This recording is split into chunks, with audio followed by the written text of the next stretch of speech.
어제 읽었던 책에는 다 잘 될 거야 와 같은 문장이 있었다. 그런 문장은 급하게 찾는 약 같은 것이어서 밤을 버티기에 좋았는데 아침이 오면 다시 길을 잃었다.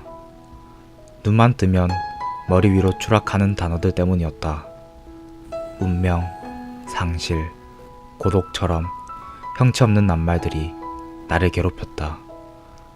그래서 아침 햇살이 방 안을 찬찬히 비추는 동안에도 나는 어두운 모퉁이 사이에 남아있었다.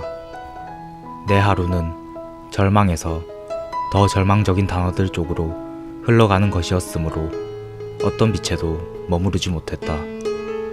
한번 날아보자고 시작한 일들이 모두 꺾여버렸기 때문인지도 모르겠다. 혹자는 젊어서 고생은 사서도 한다며 힘내라는 말을 더했다. 하지만 그런 말을 들을수록 나는 더 괜찮을 수 없었다.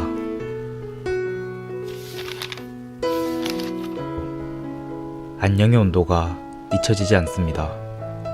제가 마주한 인사는 당신이 오랫동안 얼려왔던 상사와 바로 삼킬 수는 없어서 조금은 녹여야 했습니다. 여전히 차가웠지만 지체할 수 없었던 식사. 그것은 마음을 뜯어내기 전에 치러야 하는 의식 같은 것이었죠. 소멸하는 별이 마지막 빛을 발하는 힘으로 버텨보았습니다. 당신 앞에서 무너져 버릴 수는 없었으니까요. 한참을 떨어져야 했을 유성이 보이지 않았던 것은 그 때문이었습니다.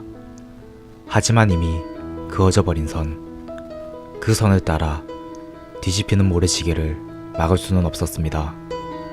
하나하나 떨어지는 알갱이마다 안녕, 그리고 안녕. 당신의 인사가 재단 없기 전에 도착한 어느 우주에는 당신 이외에 모든 것이 있었어요. 다만 어떤 전부는 하나보다도 작은 것. 무너지는 마음 앞에서 우주는 한없이 한없이 작은 것이었습니다. 살면서 운이 좋게도 몇 번 반짝일 수 있는 기회가 있었습니다. 많은 사람들이 그 순간을 마치 저의 전부인 것처럼 기억했지만 그들은 제가 분질러야만 했던 새벽의 모습을 알지 못했지요. 삼켜야만 했던 암흑의 끝맛을 알지 못했지요. 내가 계단에서 짐을 들어주었던 여자는 고맙다는 말을 하지 않았다. 친절의 선착이 오히려 마음을 연착시켰다. 커피를 쏟은 손님은 미안한 기색이 없었다. 당연한 걸레를 가져와서 물론적으로 닦았다.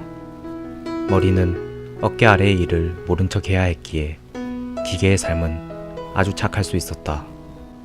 일으키지 못하는 몸뚱이를 원망하다 지나가버린 아침. 거리에는 새하얀 눈이 잔뜩 쌓여 있었지만 나에게 눈은 더 이상 설렘이 아니었다. 무의미가 큰 의미가 되고 나면 계절은 더 이상 봄도 겨울도 아니었다. 비행기를 타고 떠난 A는 상처 주기 싫다는 말로 상처를 주고는 영영 돌아오지 않았다. 왔던 것들은 모두 떠났거나 떠날 준비를 하고 있다. 불 꺼진 집에 밤이 켜지면 회상의 끈이 길어진다. 떠올리고 싶지 않아도 넘치는 기억들을 전부 모른 채 할 수는 없는 일이다. 이제는 이것도 나의 일부가 되어버린 거라고 인정해야 될지도. 기약 없는 아침을 기다리다 벼랑을 바라보는 시선이 깊다.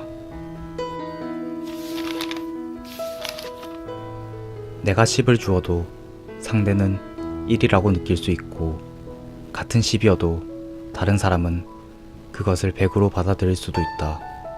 그래서 모든 관계가 어려운 것이다.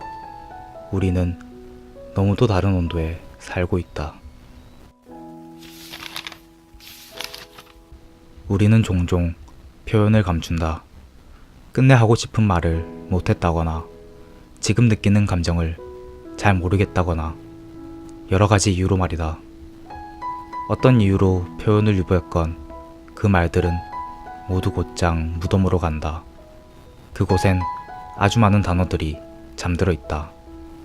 고맙다는 평범한 말부터 보고 싶다는 끝없는 말까지. 그런데 가끔 그 무덤에 있는 말을 다시 꺼내고 싶어지는 때가 있다. 하지 못한 말이 늦게나마 후회가 된다거나 이제서야 뭔가 번뜩 깨달았다거나. 하지만 그 말엔 이미 생명이 없다. 모든 말에는 기한이 있기 마련이고 시간은 속절없이 흐르기 때문이다. 어떤 경우는 그 말을 할 사람이 이미 세상에 존재하지 않는다.